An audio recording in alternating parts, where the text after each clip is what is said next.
la gloire, le sang, c'est le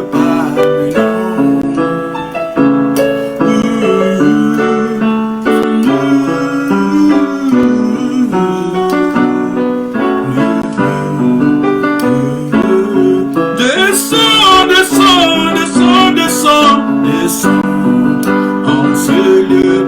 Descends, descends, descends, descends, descends, en ce lieu. Descends, descends, descends, descends, descends, en ce lieu. Alléluia. Descends, en ce lieu.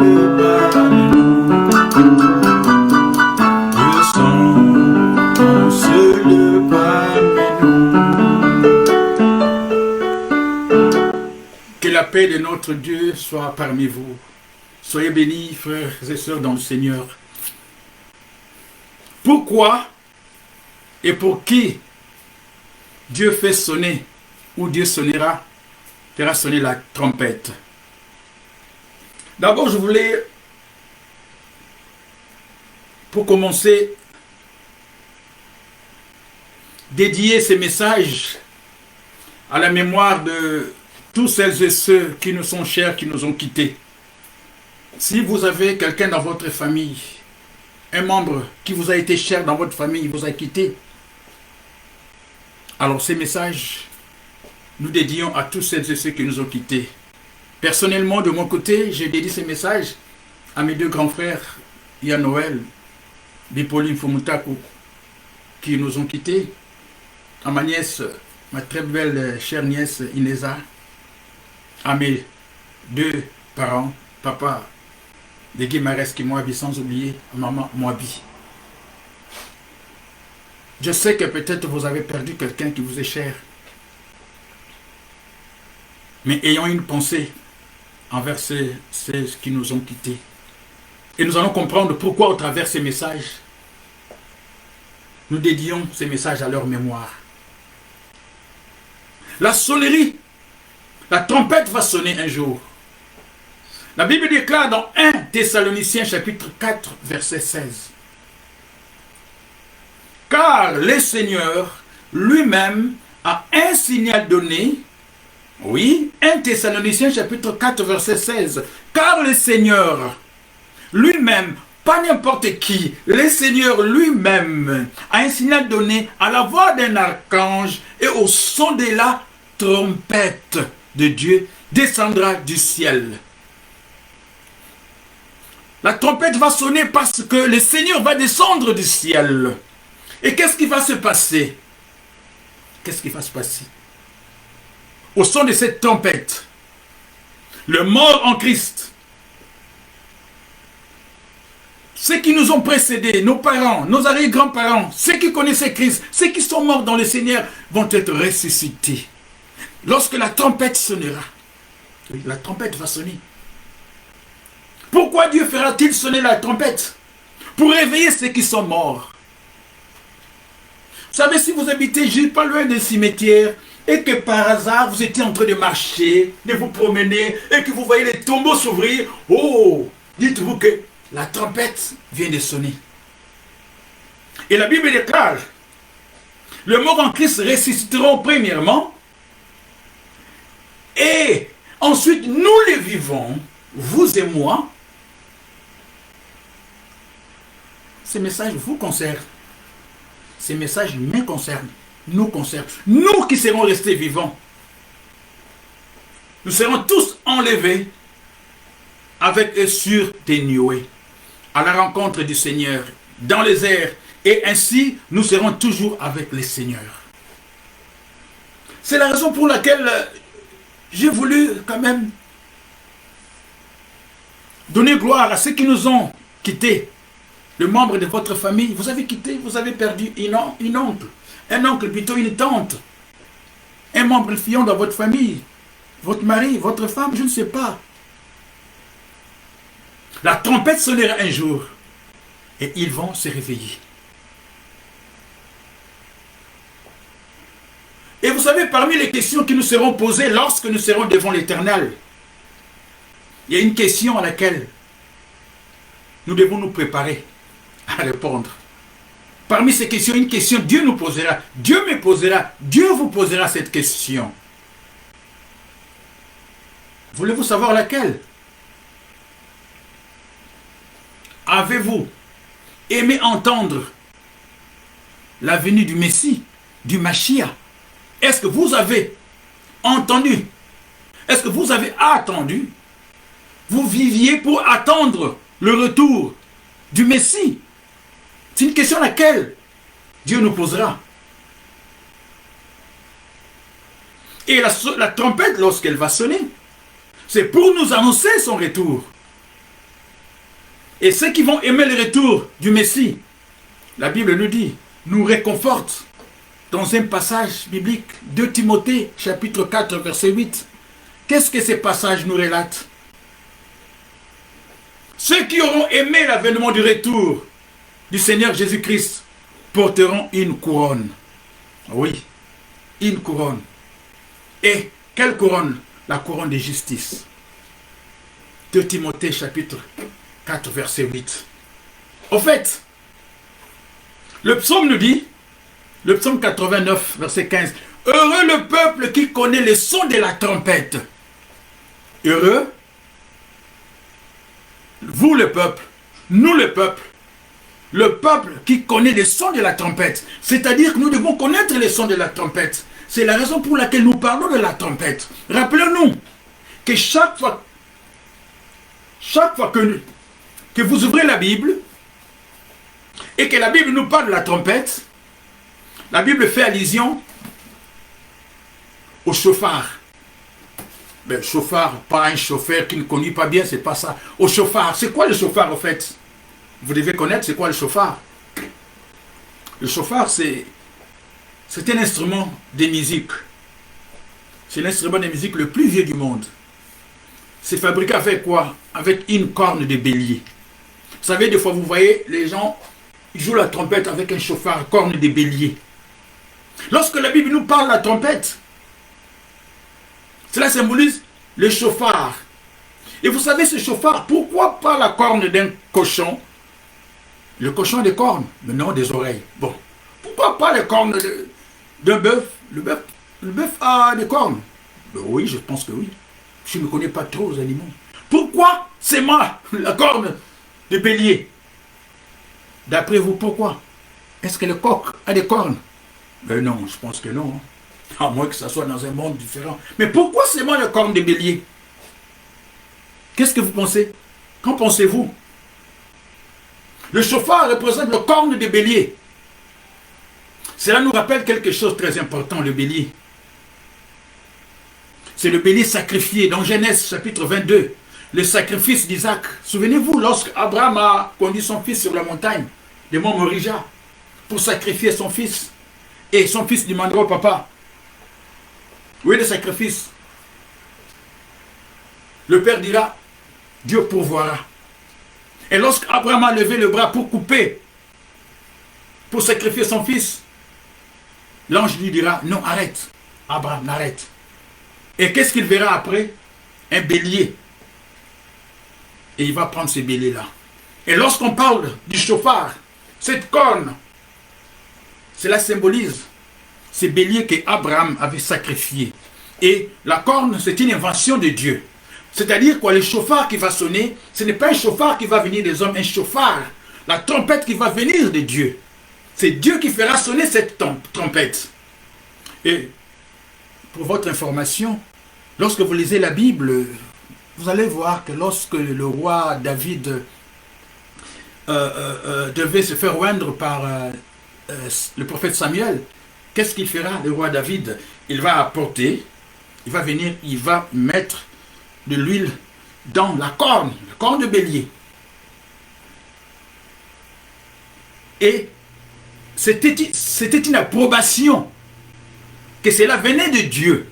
Mais lorsque Samuel va venir pour oindre le roi Saoul, vous allez voir qu'il a utilisé la fiole, qui est un instrument de terre fabriqué par les hommes. Alors, lorsque nous parlons de la trompette, pensons au chauffard, à cette corne de bélier. Pourquoi Dieu fait sonner la trompette? Parmi les fêtes bibliques, lorsque nous ouvrons la Bible, nous avons une fête qui s'appelle fête des trompettes. Cette fête des trompettes, c'est la fête, le nouvel an du peuple juif, qu'on appelle le Rosh Hashanah. Cette fête, le peuple devait absolument fêter, sonner la trompette pour fêter. Et cela symbolisait quoi? Le repos. Cela symbolisait quoi? Que le peuple devait se reposer devant Dieu. Et avant cela, il y avait la lecture qui se faisait. Le peuple devait d'abord lire la parole de Dieu. En sonnant la trompette, la fête ne se faisait jamais avant la sonnerie de la trompette. Cela voulait dire qu'ils invitaient Dieu parmi eux. Et ils pouvaient fêter cette fête de Rosh Hashanah. Nous trouvons cela dans Lévitique chapitre 23. Happy Rosh Hashanah. C'est une nouvelle langue juive. La fête des trompettes dans la Bible. Pourquoi Dieu fait sonner la trompette ou le chauffard, comme nous avons appris, cette corne de bélier? Et lorsque la trompette sonnait, c'est pour réveiller le cœur et la conscience du peuple. Vous savez, des fois, nous sommes trop endormis. Vous et moi, il nous arrive d'avoir un sommeil spirituel. Mais lorsque la trompette va sonner, lorsque le chauffard sonne, Dieu demande que le chauffard sonne afin que le peuple soit réveillé, le cœur se réveille et la conscience du peuple. Le peuple devait chanter pour leur libération de l'esclavage. Et lorsque vous chantez pour Dieu, vous n'êtes plus esclave du péché. Vous chantez pour Dieu. Vous êtes en train de sonner cette trompette aussi. Le psaume 98, verset 6 nous dit ceci. Chantez des cantiques. Oui, chantez des cantiques. Avec quoi? Avec les trompettes. Et poussez des cris de joie devant le roi l'Éternel. Oh, chantez. Ne vous arrêtez jamais de chanter. Chantez. Poussez des cris de joie. Pourquoi la trompette devait sonner? Le psaume 96, verset 6 nous dit, chantez des cantiques avec les trompettes. Le psaume 47 nous dit ceci, l'Éternel s'avance. L'Éternel s'avance. Il s'avance, l'Éternel s'avance. Au son de la trompette. Lorsque vous sonnez la trompette, l'Éternel s'avance. Il ne recule pas. Il ne recule pas, mais l'Éternel s'avance. Avez-vous l'habitude de sonner la trompette? Dieu veut avancer. Sonnez la trompette. Lorsque vous sonnez la trompette, lorsque Dieu fait sonner la trompette, c'est pour nous annoncer qu'il avance. Yazakoya, il avance. Pas n'importe quelle trompette. Le chauffard, les masékés, il avance. L'Éternel avance. Le psaume 47 nous dit ceci, il avance. Pourquoi fait sonner la trompette, le chauffard? Pourquoi Dieu fait sonner la trompette? Dans Zacharie chapitre 1, verset 3, l'Éternel dit, revenez à moi. Dieu fait sonner la trompette pour nous ramener vers lui. Dieu fait sonner la trompette. Dit, assez, vous avez assez dormi spirituellement. Aujourd'hui, revenez à moi et je reviendrai à vous. Et je vous accueillerai à bras ouverts. Dieu cherche à nous réconcilier. Lorsque la trompette sonne, c'est pour nous faire une chose. Dieu veut que nous puissions revenir à lui. Il veut une réconciliation. Et on appelait cela la fête du pardon, la fête du Yom Kippour. Les Juifs disent cela la fête du Yom Kippour. Nous en français nous dirons la fête du pardon. La fête du pardon, là où nous devons nous examiner. Ne pas examiner l'autre, mais la trompette sonne afin que nous puissions nous examiner. Suis-je vraiment dans la vérité? La trompette sonne afin que je puisse moi-même me regarder et me dire réellement, il me faut une repentance sincère. Vous savez, sans la repentance sincère, nous ne pouvons pas voir la main de Dieu. Le peuple ne pouvait pas voir la main de Dieu. Et lorsque la trompette sonne, Dieu veut nous faire comprendre. Revenez à moi. Et je vous accueillerai.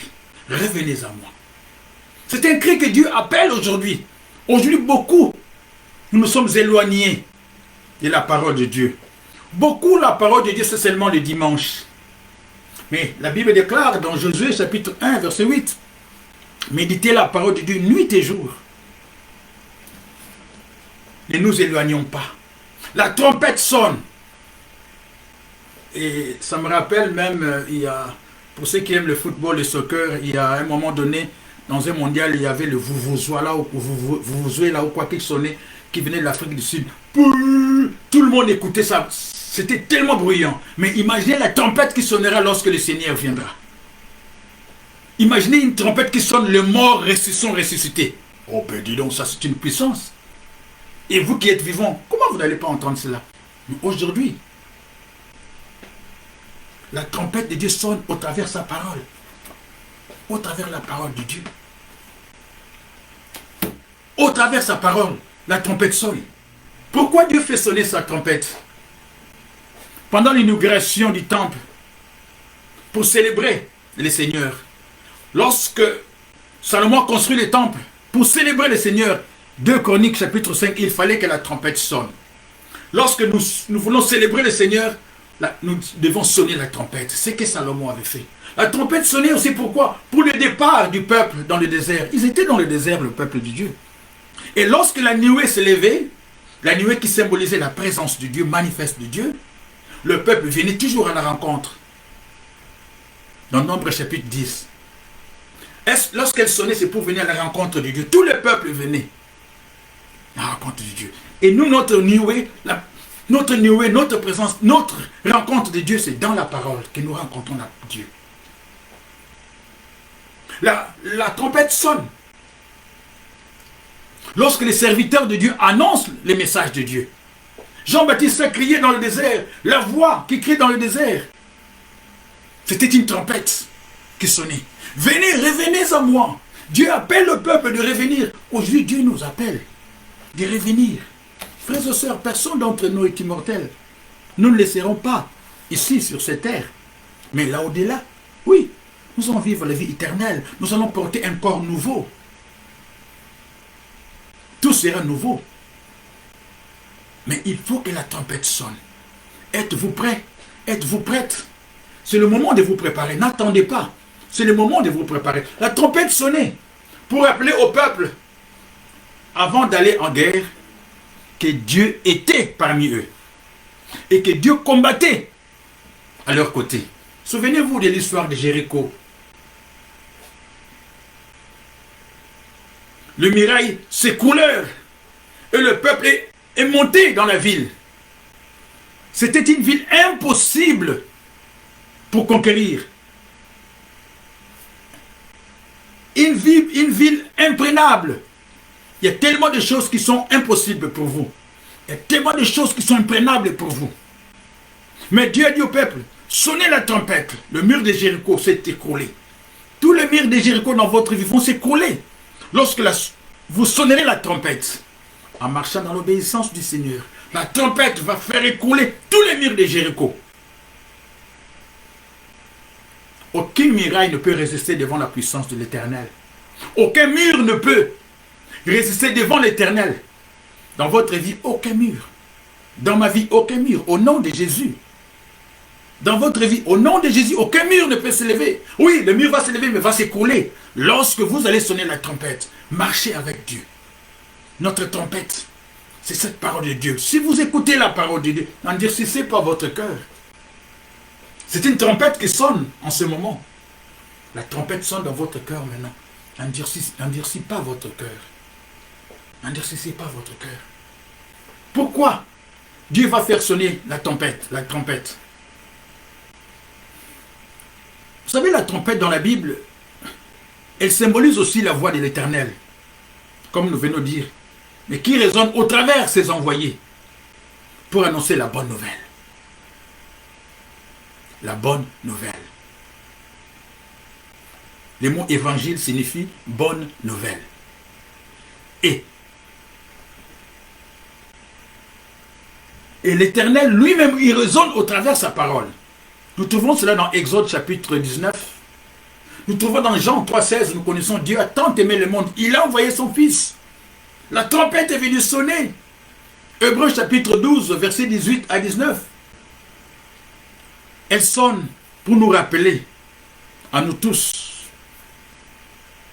y compris moi, nous tous, qu'il est temps de grâce. Nous vivons dans ce temps de grâce. Mais il n'y a pas de grâce sans repentance. Elle sonne aujourd'hui pour nous rappeler, oui, vous vivez dans des temps de grâce. Mais pour profiter de cette grâce, il faut la repentance. Amen. Il faut la repentance. Ésaïe 58, 1 nous dit, élève ta voix comme une trompette. Dieu dirait à Ésaïe, élève ta voix comme une trompette. Dieu te dit, Dieu me dit, Dieu nous dit, élevons nos voix comme une trompette. Annonçons la parole de Dieu à ceux qui ne connaissent pas le Seigneur, à ceux qui dorment encore dans les gaz, à ceux qui dorment encore spirituellement. Élève ta voix comme une trompette. C'était pourquoi? Mais maintenant pour qui? Elle sonne pour vous et moi, la trompette. Amen. La trompette sonne pour vous et moi. Dieu est fidèle, je le crois. Dieu est fidèle, je le crois. Par sa parole, il nous conduit. Dieu est fidèle, nous pouvons compter sur lui. Dieu est fidèle, nous pouvons compter sur lui. Dieu est fidèle, nous pouvons compter sur lui. Pour qui cette trompette sonne-t-elle? C'est pour vous et moi. Apocalypse 8 nous dit, il nous parle de 7 trompettes qui vont s'abattre, qui vont sonner avant le retour du Messie. Dans Apocalypse chapitre 8, 7 trompettes. Et Sophonie nous dira, nous allons lire Sophonie, Sophonie chapitre 1 verset 14, il nous dit ceci, dans l'Ancien Testament. Il y aura un jour de détresse, d'obscurité, les jours où retentiront les tempêtes. Les tempêtes vont retentir. Dieu nous avertit qu'il y a des tempêtes qui vont retentir. Aujourd'hui, mettons notre vie en règle. Aujourd'hui, marchons. Oh, frères et sœurs, n'oublions pas. Ceux qui nous ont précédés, il y en a qui ne croyaient pas pouvoir. Ils croyaient pouvoir arriver peut-être cette année-ci. Il y en a qui ne pensaient pas pouvoir mourir maintenant. Mais vous savez, le lendemain ne m'appartient pas, ne vous appartient pas, ne nous appartient pas. Il suffit de mettre notre vie en règle. Lorsque la trompette sonnera, on n'aura plus de soucis. Car Sophonie nous dit, il y aura un jour de détresse, d'obscurité. Il ne faut pas attendre que ce jour arrive pour dire je vais changer ma façon de vivre. Non, la trompette va sonner. Elle va sonner. Que l'on veuille ou non, qu'on ne soit d'accord ou non. Parce que Dieu est Dieu. Qu'on le veuille ou non, il reste Dieu. Sa parole finira par s'accomplir. Il nous donne la joie de vivre, le plaisir de chanter, de le louer, de faire beaucoup de choses aujourd'hui. Mais demain, le plaisir sera encore plus grand si nous nous préparons. Parce que la trompette plutôt, oui, ça va être une tempête aussi. La trompette va sonner un jour. 1 Corinthiens chapitre 1 Corinthiens 51 nous dit ceci. Ça c'est l'apôtre Paul qui nous dit. Voici. Je vous dis un mystère. Nous ne mourrons pas tous, mais tous nous serons changés. Comment et quand? En un instant. Comment? En un clin d'œil. Vous savez, un clin d'œil, ça ferme vite. Hein? Donc, vite, ça va trop vite. Nous ne savons pas quand cela va arriver. Ça peut arriver d'un moment à l'autre. Mais à la dernière trompette, il y a une trompette qui va sonner. Il y a une trompette qui va sonner. Pour vous et moi, qui sommes encore en vie. Et enfin, j'aimerais vous dire, raconter cette histoire. Et nous la trouvons dans Néhémie, chapitre 8. Vous pourrez lire cela à la maison. Vous savez, lorsque le peuple de Dieu était en exil, en Babylone, à 3 reprises, le peuple de Dieu était en exil en Babylone. Et dès leur retour, lorsqu'ils sont retournés à Jérusalem, le temple était détruit. Et le prophète Néhémie, qu'est-ce qu'il fera? Il va convoquer le peuple. Quand est-ce que? Le jour des Rosh Hashanah, comme nous venons de dire, le jour du nouvel an juif. Pour lui faire quoi? Entendre la parole de Dieu. Voilà, cet homme était une trompette pour Dieu. Il a appelé convoquer le peuple. Dieu utilise son peuple.